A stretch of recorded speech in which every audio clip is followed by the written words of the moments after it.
Lo dicho, a continuación vamos a introducirnos de nuevo a los contenidos de la programación de las novenas jornadas de archivos privados y conventuales que se está celebrando hasta el día de mañana, hasta mañana viernes, en los claustros de Santo Domingo. Ayer fue la jornada inaugural con sesión de mañana y tarde, hoy hay sesión de tarde y mañana viernes igualmente. También por la tarde podremos disfrutar de las ponencias y bueno, pues las charlas de los diferentes profesionales, historiadores, investigadores que versan sus trabajos sobre los archivos conventuales.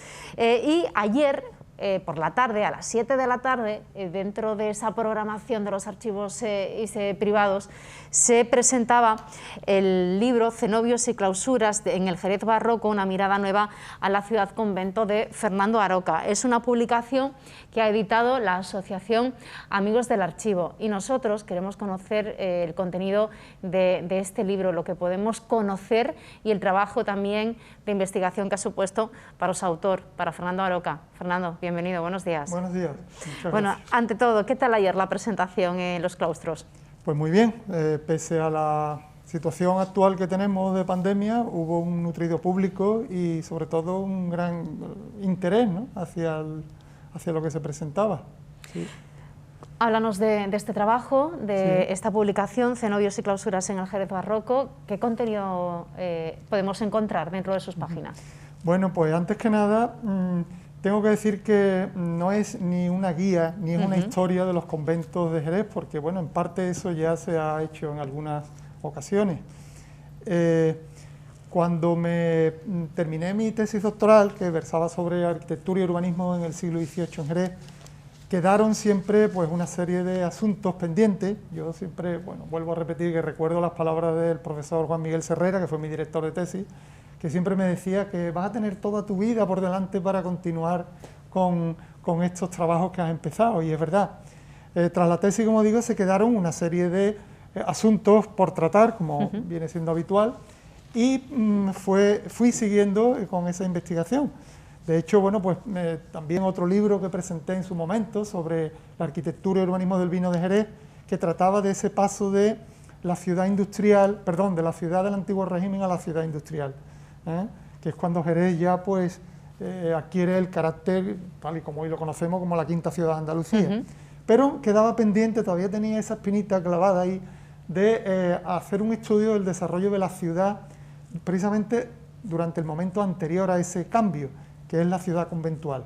Siglo XVII, siglo XVIII. Siglo XVII y XVIII. Y su vinculación y cómo ha afectado también a todo el desarrollo urbanístico, ¿no?, de la ciudad de aquella época. Exactamente, esto se encuadra dentro de ese fenómeno a nivel global. No tenemos que olvidar que, bueno, que Jerez es una parte de España, de Andalucía, y que el fenómeno conocido como ciudad-convento tuvo lugar pues durante los siglos XVII y XVIII a raíz de esa difusión de las instituciones conventuales, que va a tener una clara proyección en el urbanismo y también en la sociedad, porque no olvidemos que el espacio urbano es punto de encuentro, es espacio de convivencia, de relaciones entre los distintos sectores. Hablando de ciudad-convento, en aquella época había 18 ciudades que concentraban una quinta parte de todas las órdenes religiosas. Correcto. Y una de esas ciudades era Jerez. Exactamente. La distribución conventual en España no fue homogénea, como han estudiado algunos autores. De hecho, a finales del 700, una quinta parte de esas instituciones conventuales se van a concentrar solo en 18 ciudades, y Jerez fue una de ellas. De hecho, ocupó el puesto 17, la última era Écija, pero estamos hablando de 22 conventos, que es un número bastante elevado. Eso, bueno, a la cabeza estaban Madrid y Sevilla, con 60 y tantos conventos, que eso es una barbaridad. ¿Y Jerez tenía cuántos? ¿Una veintena? 22 conventos. 22 conventos albergaba la ciudad. Entonces, pues está claro que ahí hubo una importante repercusión, no solo urbanística, sino social también. Claro, yo te preguntaba antes de entrar en directo, bueno, ¿y por qué se concentraban tantas órdenes o tantos conventos en la ciudad? ¿A qué se debía? ¿Por qué Jerez y no otra? Bueno, pues hombre, Jerez es una ciudad de peso, ya desde la Edad Media, y durante la Edad Moderna, sin duda alguna, era prácticamente la ciudad más importante del Reino de Sevilla tras la capital. De manera que los conventos iban allí donde había o veían posibilidades de recibir pues donativos, limosnas y demás. Entonces el término municipal de Jerez, que era extensísimo, sí, permitía pues todo ese aporte, ¿no?, de riquezas y de recursos que las órdenes religiosas demandaban. Y es por eso. ¿Y sí, urbanísticamente se ubicaban en qué puntos estratégicos, entiendo, sí, también dentro de lo que es la planificación de la ciudad? Sí, tenemos que ver dos zonas, el intramuros y las zonas expansivas. En el intramuros estaban casi todos los conventos femeninos, excepto dos, el de Madre de Dios y el de las monjas clarisas, que estaban a las afueras. Bueno, la monja clarisa, la calle Barja, ya no era a las afueras, pero Madre de Dios sí, estaba situado al final del llamado Ejido, sí, que era ese espacio que hoy conocemos como Plaza de Madre de Dios, o Diego Fernández Herrera, que eso sí eran. Entonces, eso tampoco es casual. De hecho, el Concilio de Trento recomendaba a los conventos femeninos que se situasen en el interior de las poblaciones para preservarse de posibles pues, altercados, invasiones o posibles, sí, no estamos hablando de invasiones ya de lucha, de guerra, pero sí pues de toda la rapiña y de la picaresca que en la época había. Estaban en la parte más, en la zona más urbana, y cómo afectaba a la sociedad civil, porque hablamos de que no solamente es la práctica propia del rezo y la religión, sino que además tenían un peso muy importante en la ciudadanía de aquella época, desde cuestiones sanitarias hasta visitas en cárceles, o sea, tenían un peso importante en la ciudad. Exactamente. Tenemos que tener en cuenta que en una época en la que los recursos económicos de las arcas municipales, como hoy se conocen, estaban bastante mermadas. Es curioso, pero en el transcurso de la historia el Cabildo Municipal de Jerez siempre estaba escaso de medios. Entonces no podía hacer frente a algunas infraestructuras como eran los hospitales, las actividades docentes, incluso las cárceles. La cárcel real que estaba en la Plaza de la Asunción se trasladó en el tercer tercio del 17, en ese edificio neoclásico que ahora recientemente ha sido adquirido, ¿no?, para transformación. Junto al Cabildo Antiguo. Exactamente. Pues todas esas infraestructuras no podían hacer frente las autoridades y necesitaban precisamente de estos colectivos, sobre todo los frailes, puesto que las monjas, por su naturaleza de clausura, les impedían el contacto con toda la vida exterior. De manera que todas estas infraestructuras, como digo, eran atendidas por frailes que con abnegación se entregaban. Yo siempre, ayer precisamente puse el ejemplo de la epidemia de peste de 1648 al 50. Mientras muchos médicos y cirujanos huyeron de la ciudad, por temor a ser contagiados, muchos frailes de diferentes conventos con total abnegación atendieron a esos enfermos, a esos apestados, y muchos de ellos perdieron su vida. Entonces ahí vemos, es lo que el profesor Domínguez Ortiz en su momento, ¿no?, decía, que el éxito de la Iglesia y de estos colectivos estaba precisamente en las labores sociales que hacían. Después, claro, exigían en contraprestación un gran volumen de limosnas y demás, ¿no?, que eso era otro de los aspectos.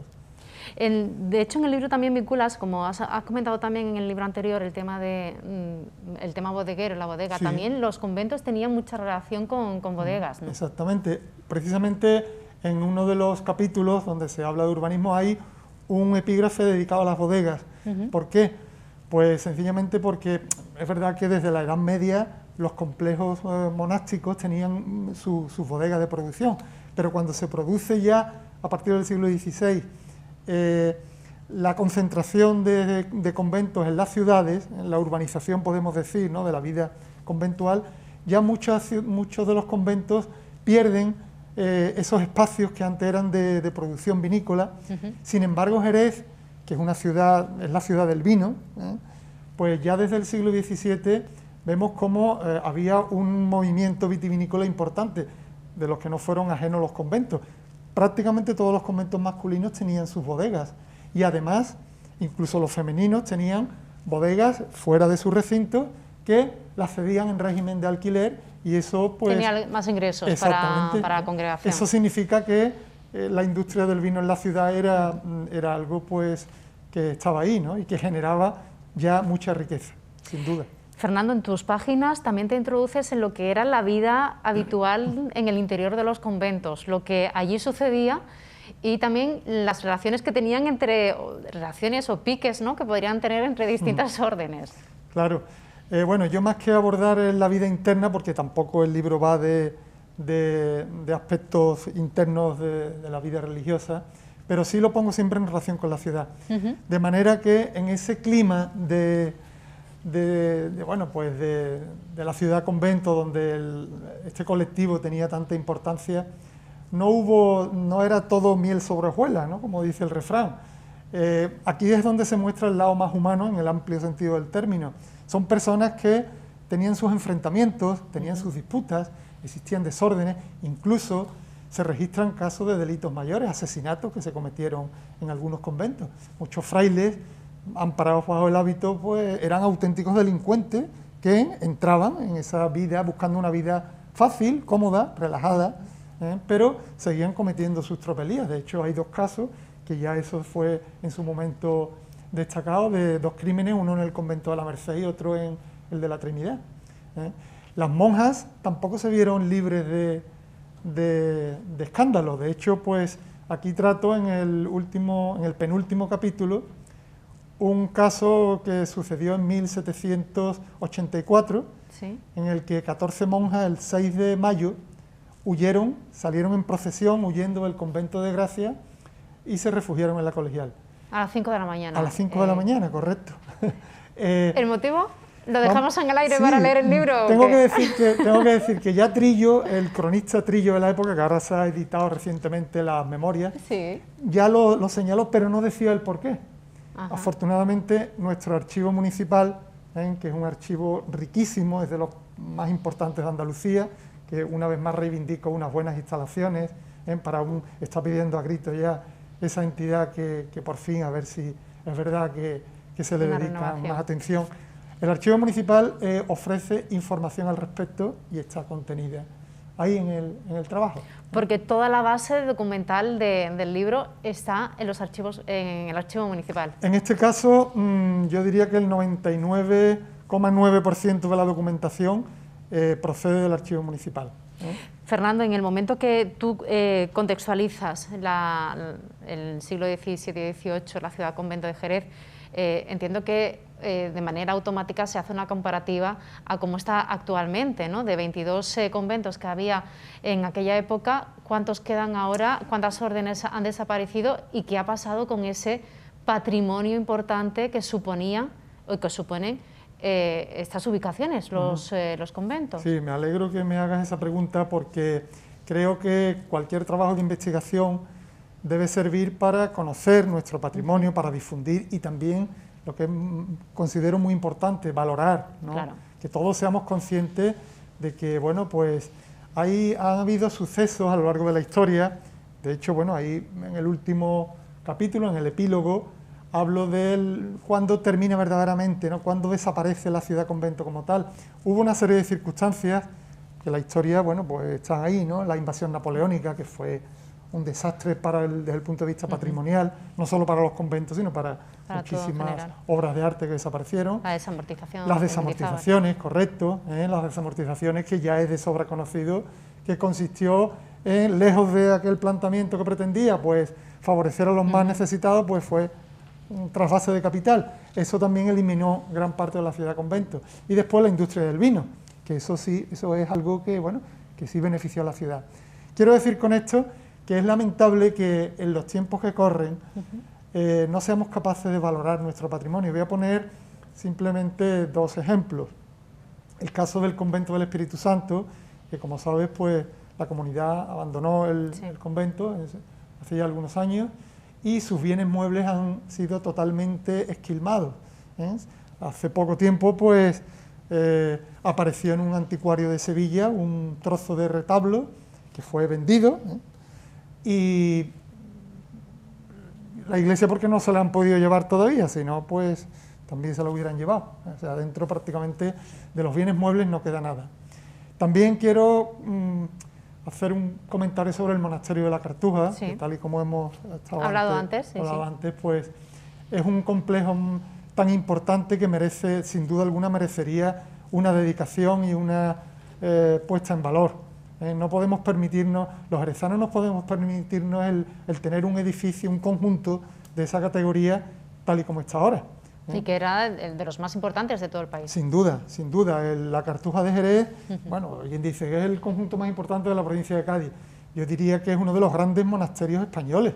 Y durante el barroco, pues no tiene más que ver que las primerísimas firmas, Zurbarán, Arce, bueno, pues están presentes, Pedro Roldán, están presentes en ese conjunto.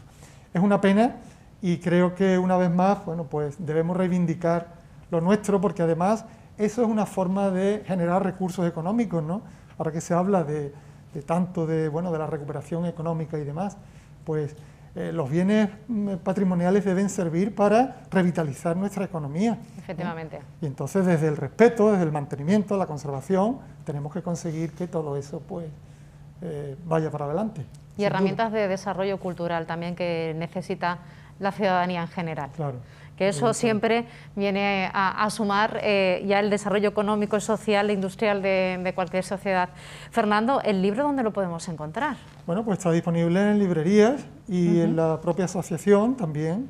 Se puede, ahora en los claustros de Santo Domingo se está poniendo a la venta la jornada, aunque bueno, hay que decir que aunque no se esté inscrito, pero se pueden acercar a quienes estén interesados en adquirirlo. Pues Fernando, muchas gracias por habernos acompañado. Muchas gracias a ustedes siempre por difundir nuestro patrimonio tan necesitado precisamente de eso, ¿no? De concienciación. De concienciación y de presión social, de apoyo social. Y de presión institucional, en fin, son todos. Muchas gracias. Gracias a ti. Nosotros no abandonamos los archivos porque la tarde de ayer también, un poquito antes de la presentación del libro de Fernando Aroca, pudimos disfrutar de la ponencia de Salvador Guijo. Él pertenece al Grupo Ceira y hablaba sobre el archivo del Real Monasterio de San Leandro en Sevilla. Esto fue en lo que profundizó Salvador Guijo ayer en los claustros de Santo Domingo. Antes de entrar en lo que es el tema de la ponencia, que es el archivo del monasterio, era un poco por enclavar este monasterio. Es un monasterio sevillano de la Orden de San Agustín, y este monasterio fue fundado en torno a la Reconquista sevillana, en torno al 1249. Como veremos ahora en el archivo, no tenemos documentación original de este momento, sino que el propio protocolo, existe discrepancias dentro del propio archivo en cuanto a la época de fundación del mismo. Entonces tenemos documentación, por ejemplo, en uno de los libros de protocolo, donde nos dice que este monasterio se funda en el año 1295, acogiéndose a un privilegio de Fernando IV, pero al mismo tiempo tenemos otros libros, que ahora veremos en el cuadro de clasificación qué tipo de libros son, que fundan este monasterio en torno a este año que estoy diciendo, en 1249. El mismo profesor Miguel Andrade, de nuestro grupo de investigación, encontró unas mandas testamentarias donde en el año 1260 se dejaban unos legados a los cofrades y a las religiosas de San Leandro, enclavando este monasterio en su primer emplazamiento en la zona del degolladero de los cristianos, que es la actual Puerta de Córdoba de Sevilla, es el actual monasterio de los capuchinos, que fue vendido por estas religiosas en el año 1627. Hoy en día, el monasterio, después de haber pasado por dos emplazamientos, en la calle de Melgarejo, en la zona de la calle del actual Castellar, Collación de San Marcos, pasa finalmente por una cesión de una tercera casa de don Pedro I a la zona de la Collación de San Ildefonso. Y es que doña Teresa Jufre Tenorio entró en desgracia con el rey Pedro I, y en ese momento las monjas aprovecharon para pedir una casa de mayor espacio, para tener más habitabilidad, ya que la casa era bastante estrecha. Y este rey, el 19 de enero de 1369, cedió las casas donde la comunidad hoy se encuentra.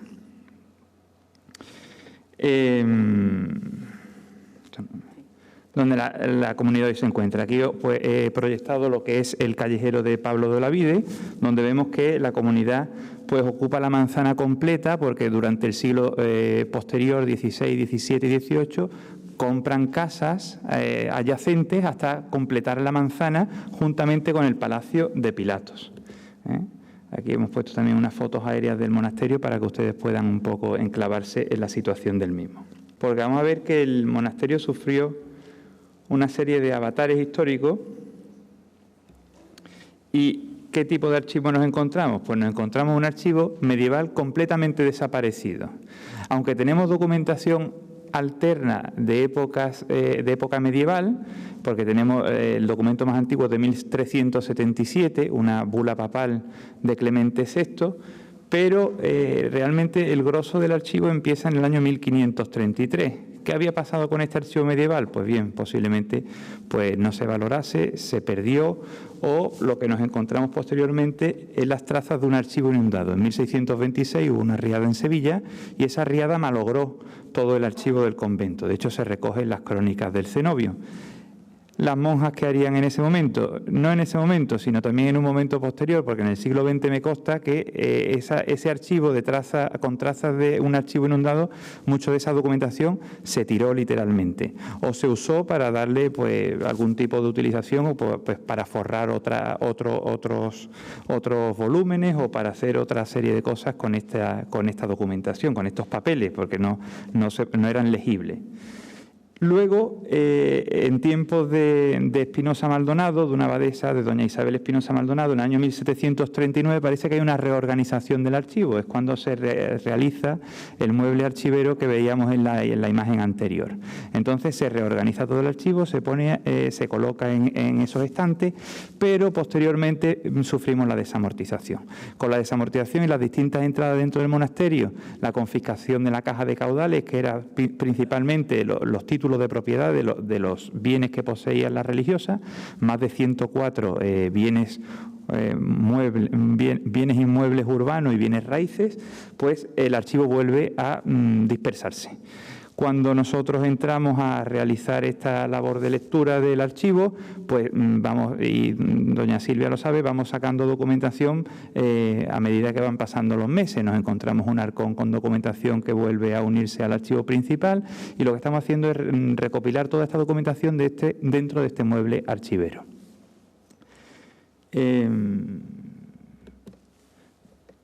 Esos niveles que veíamos antes, lo que he querido hacer ahora es haceros pues una especie de muestra de qué es de qué documentos destacan dentro de las distintas secciones del archivo. En la sección de gobierno nos vamos a encontrar sobre todo libros de convento y todo lo que tiene que ver con la fundación y las disposiciones papales, curiales de lo que es la Orden de San Agustín, lo que tiene que ver con los decretos y las licencias del mundo eclesiástico externo al monasterio para fijar las pautas del mismo. Dentro de estas, pues destacan en nuestro archivo distintos cuadernos que están, en este caso, cosidos a los libros de protocolo, que tienen que ver con la fundación del monasterio.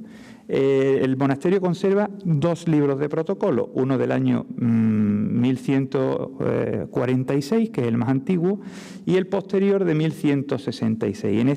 En estos dos se recogen crónicas sobre la fundación del convento. Es curioso cómo en el de 1646 se funda el monasterio en el año 1295, mientras que en el de 1666 el monasterio se funda en época fernandina. O sea, como en 20 años de diferencia, los mayordomos que registran esta documentación o que realizan estas inscripciones, pues difieren tanto en lo que es la época fundacional del monasterio.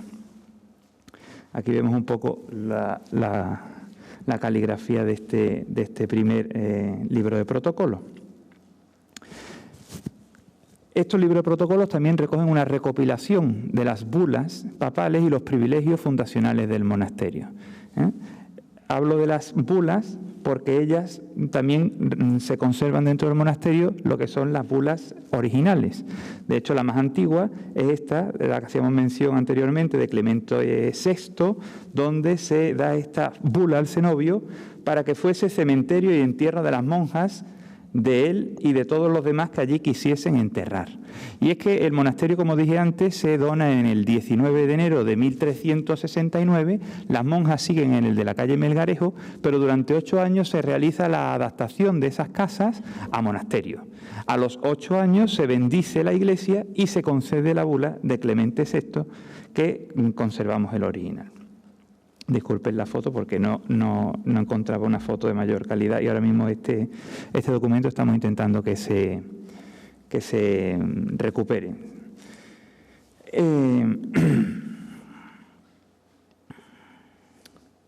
He querido poner también otra bula más actual, que es este decreto de Pío VI de 1791, que es una indulgencia para los que participaren devotamente en la solemnidad del Sagrado Corazón de Jesús, que como todos saben también en la iglesia del monasterio de San Leandro, pues es la primera de Sevilla que se dedica a esta devoción. De hecho, la bula primera es de 1767, cuando la devoción al Corazón de Jesús se realiza en el 1765.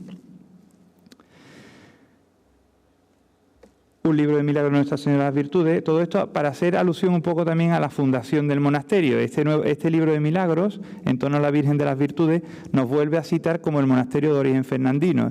Y saco esto mucho a colación porque es que hay muchos problemas, muchas discrepancias en torno a la fundación del monasterio. De hecho, todos los historiadores, Morgado, Ortiz de Zúñiga, todos los historiadores han tenido esta dicotomía. De hecho, a la hora de nosotros plantear nuestra tesis, no sabíamos cómo plantearla, porque yo no me atrevía tampoco a poner una fecha inicial del monasterio, sino que nos hemos basado un poco en lo que toda la bibliografía externa hemos encontrado y lo que el mismo monasterio decía, sin llegar a ser una conclusión concreta. Voy a ir un poco más rápido porque ya nos hemos comido mucho tiempo. Dentro de esta primera sección de gobierno también nos encontramos ahora todo lo que es la documentación generada dentro del monasterio, el gobierno pero dentro del monasterio. ¿Quién ejercía el gobierno en el monasterio? Las preladas. ¿Cómo funcionaba? Pues mediante las actas de elección, libros de actas de elecciones de prioras, de mandatos, informes y certificados de estas, lo que nosotros conocemos como los abadologios. Esta documentación, he querido destacar los 2 abadologios más antiguos del monasterio. Tenemos un abadologio de 1748 y otro de 1820. Estos abadologios recogen prácticamente pues todo lo que es las familias que participaron del gobierno dentro de este monasterio. Como dato curioso para mí y yo entiendo que para todos, esto nos hace ser partícipes de cómo los monasterios eran un eco de lo que era la sociedad urbana del momento.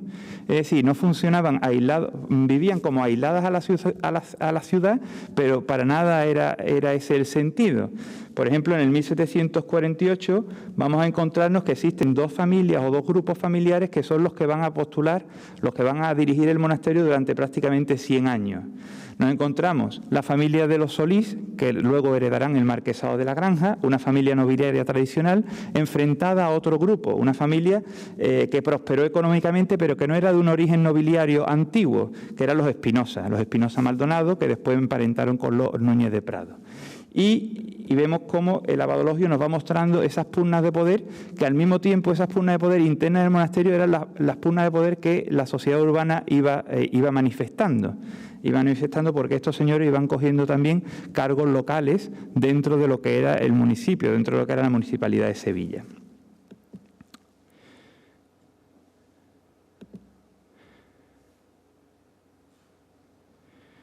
El segundo cuadro, la segunda sección dentro de este fondo del monasterio, podíamos enclavar toda la documentación que tiene que ver con la administración conventual.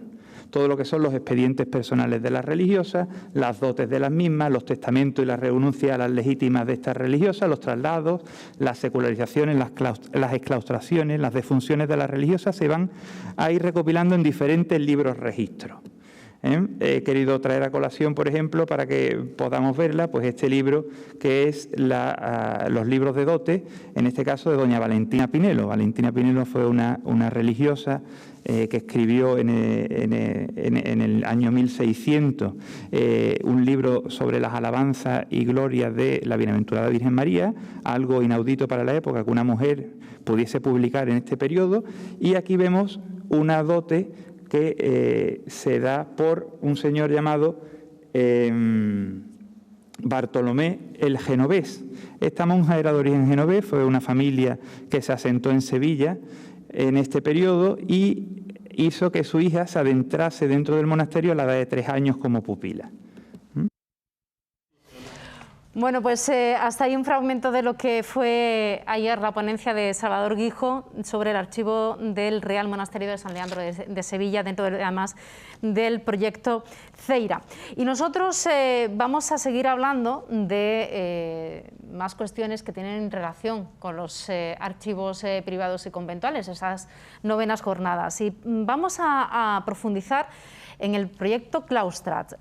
Francisco José Aranda va a presentar este proyecto en la jornada de mañana, precisamente justo un poco antes de la clausura de esta novena edición de los archivos privados.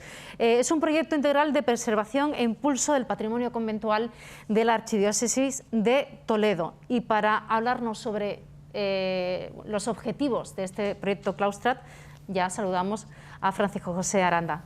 Francisco José, bienvenido. Buenos días. Buenos días. Bueno, mañana va a ser su ponencia la guinda del pastel a estas jornadas, ¿no? Me han hecho esa faena. Pero bueno, una responsabilidad, ¿eh? Bueno, bien. Pero para cerrar estas jornadas por todo lo alto, hablando del proyecto Claustrat. Sí. Cuéntenos en qué consiste este proyecto y sobre todo los objetivos que tiene.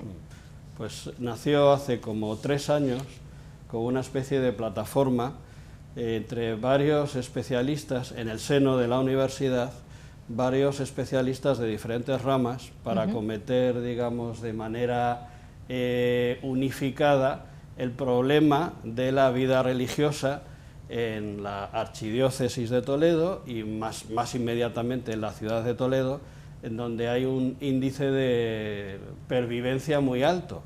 Entonces, quizá desde este punto de vista optimista dijimos, bueno, pues esta pervivencia que claramente está en peligro, sí, en una situación complicada, pero contamos, digamos, con una buena base que conviene, digamos, mantener, ¿no? Y como decíamos todos, digo, hombre, lo que queremos hacer es estudiar y hacer historia y estudiar la realidad viva, sí, de la vida conventual, y no dedicarnos a la arqueología, a estudiar restos, etcétera, etcétera.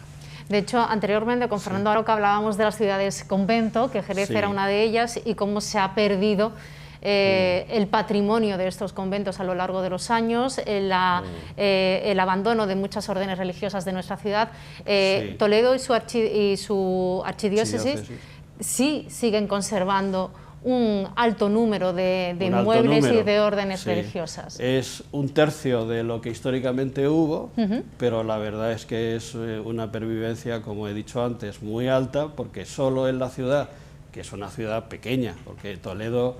pero muy bonita. No, preciosa, por supuesto. Preciosa. Sí, hombre, bueno, ¿qué voy a decir yo? Claro. Pero vamos, la cuestión es que es un casco histórico que al día de hoy no tiene más allá de 11.000 habitantes y ahí solo quedan 15 centros monásticos. Y en el resto de la provincia quedan otros 30, o sea que tenemos 45 comunidades religiosas históricas vivas. Antes de entrar en directo, me comentaba, ahora mismo estamos en un momento crítico, ¿no? Para evitar precisamente ese abandono o esa, bueno, que se pueda deteriorar, ese deterioro que puedan sufrir estos inmuebles, estos conventos, y de ahí la importancia de unificar fuerzas a través del proyecto Claustrat. Exactamente, y sobre todo de, digamos, apoyar.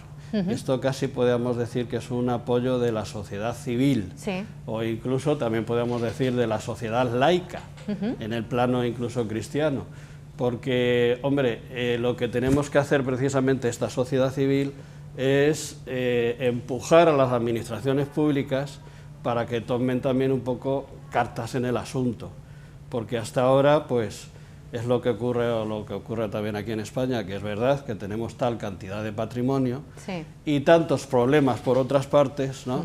Que parece como que, bueno, pues que no se podía atender. Pero nosotros es que no estamos pidiendo ni mucho menos grandes inversiones, sino un poco más de atención y que incluso nos dejen a los propios ciudadanos, ¿no? Pues que empujemos en esa dirección y que sobre todo ayudemos a estas congregaciones que la mayor parte de las veces se han sentido muy solas, últimamente muy solas. Porque claro, bueno, sí, estamos dejando, digamos, la etapa histórica en donde teníamos como más relación con estas comunidades religiosas, pero ahora cada vez, sobre todo en las generaciones más jóvenes, pues resulta como incluso un modo de vida extraño, que no se conoce, y desde luego lo que no se conoce, pues no se valora. No se valora, incluso hasta se puede llegar a despreciar. Le comentaba antes también el hecho de la titularidad, ¿no?, de estos inmuebles, de estos conventos. No pertenecen al obispado, pertenecen la mayoría de ellos a las propias congregaciones. A las propias comunidades. A las propias comunidades incluso, ¿no? Y que no tienen... es la comunidad y después detrás pueden estar las congregaciones. Pero claro, no tienen recursos suficientes como para poder ni mantener claro, porque también es una cuestión demográfica. Si antes en un convento había 20 o 30 monjas que incluso pueden trabajar, y porque también tienen juventud, ¿no? Pueden realizar actividades económicas y sacar todo adelante. Pero el problema es que si vamos descendiendo a números incluso imposibles, porque estamos hablando de muchas comunidades que se están quedando con 5 o 6, el número mínimo son 3 para mantener una comunidad religiosa. O sea, en el momento que llegan a la cifra de 3, tienen que disolver, no pueden. Y además todos conocemos el tamaño que tienen esos edificios y que tienen que cuidar de ellos físicamente, ¿no? O sea, que es que no es decir, bueno, no, es que es limpiarlos, mantenerlos. Incluso como quien dice, bueno, no tienen recursos y no pueden llamar muchas veces a especialistas para que le arreglen ciertas cosas, etcétera. Claro, ahí está la cuestión, que no tienen medios, no lo pueden hacer por sí mismos. Yo también le preguntaba anteriormente, ¿hay jurídicamente, hay alguno de estos inmuebles que pueden estar bajo algún tipo de protección que requiere a la administración pública ser, de forma subsidiaria, encargarse de ellos, ¿no? O por lo menos que no se disgregue el patrimonio. Eso es lo mínimo exigible. Pero eso es, en teoría, como muchas veces se dice, la ley lo dice claro, ¿no?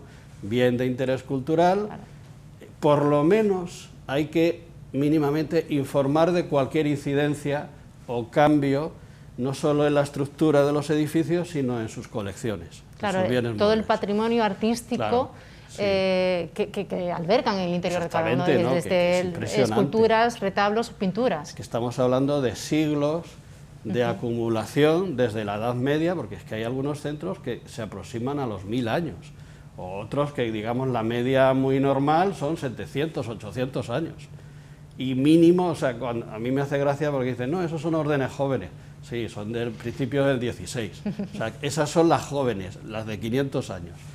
Pero claro, evidentemente, eso es una acumulación de siglos y sobre todo, bueno, son unas comunidades que también desde el punto de vista actual son comunidades de mujeres, en donde, por cierto, la vida de las mujeres fue mucho más dinámica de lo que hoy en día nos hace pensar que estuvieran precisamente encerradas o en un claustro.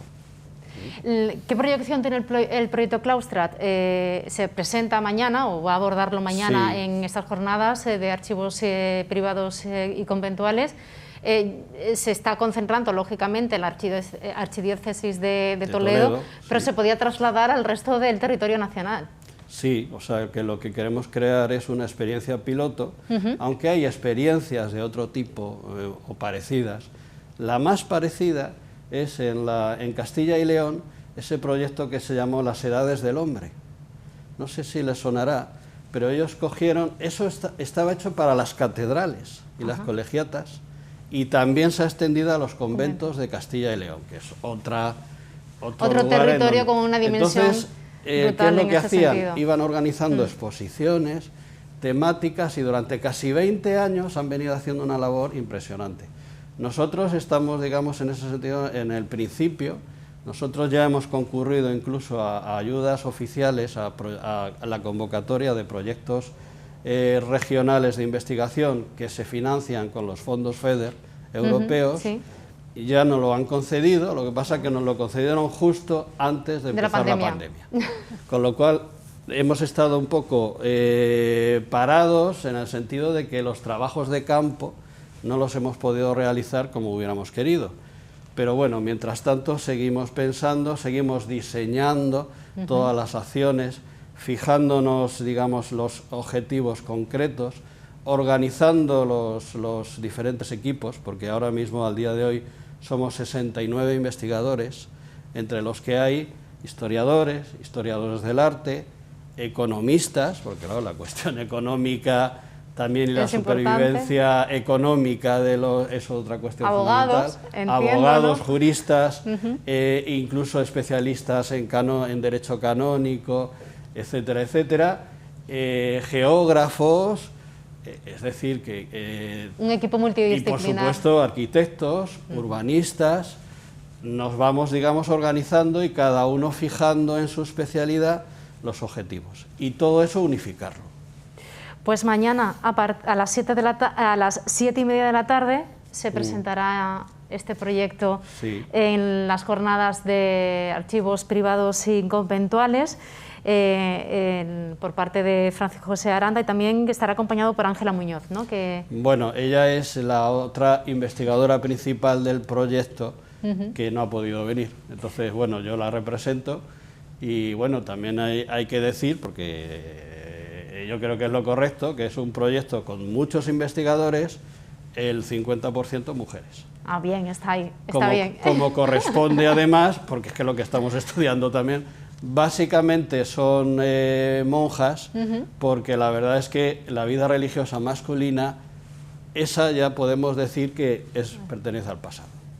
En Toledo no queda absolutamente, vamos, nada más que 2 comunidades y encima prestadas de otras diócesis. Pues Francisco José Aranda, muchas gracias por haber venido, habernos acercado de esta manera este proyecto Claustra, del que tenemos que aprender, fijarnos y participar, porque al fin y al cabo es un proyecto, como ha comentado, pionero, pero que se puede extender al resto del territorio nacional, y que, como nuestras comunidades son hermanas y somos muy parecidos y estamos casi en la misma situación, pues... Y bueno, y tenemos que extenderlo también al mundo católico, también, a Italia, a Francia, a Alemania, que están en una situación bastante complicada. Peor. Por eso yo creo que ahí podemos darles lecciones nosotros. Muchísimas gracias por habernos acompañado y que mañana vaya todo muy bien en la ponencia. Nos vamos a publicidad. A la vuelta vamos a hablar con el responsable del Centro de Transfusión de Sangre de la provincia de Cádiz. Hoy hay colecta en nuestra ciudad con motivo del Día Mundial del Donante de Sangre, que se celebraba el pasado día 14, y les ofreceremos también a partir de las 11:30 de la mañana una comparecencia de prensa desde el Ayuntamiento, que estará protagonizada por la delegada de Igualdad, por Ana Erika Ramos. Va a presentar las actividades de juventud para este verano 2021. Todo eso a la vuelta.